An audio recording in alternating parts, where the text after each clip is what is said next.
Bore da, dwi yma gyda'r Edwards, prif weithredwr cytun, eglwysi gyda'i gilydd yng Nghymru. Mae e'n mynd i geisio coginio omlet i ni. O bosib am y tro cynta, dwi ddim yn siŵr, Aled. Ac mae'n hefyd yn sôn am waith cymorth ysnogol tra bod e'n ceisio gwneud ni. Aled, mae ti 90 eiliad. Cyfod Dani. Diolch yn fawr iawn am y gwahoddiad caredig i goginio omlet. Dwi wedi gwneud un ambell un o blaen, ond dyn ni'n rhoi bara fewn iddo fo. Ac mae o yn caledu wedyn, a mae o yn chydig bach yn fwy caloriffig nag fel hwn felly.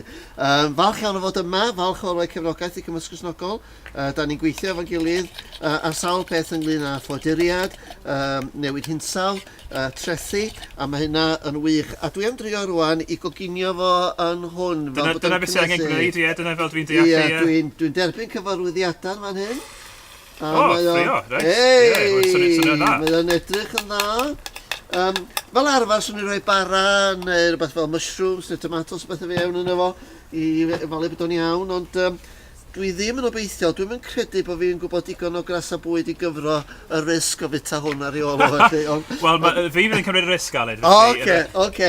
So dwi'n cweit yn gwybod beth neu rwan, ond da ni falch o fod yma i gefnogi ac yn dymuno dda i Cymorth Cristnogol, ac dwi'n siŵr gwni lot o fendith o weithio fo'n gilydd a newid y byd ar gwell yn arbennig yn achos y clodil. Fantastig. A chofiwch felly chi'n cael mwy o wybodaeth am weithgareddau wythnos Cymorth Ysnogol ar ein gwefan ni gyda digwyddiad yn lleol. Drychwch ni lan neu siaradwch â swyddfa leol. Diolch yn fawr.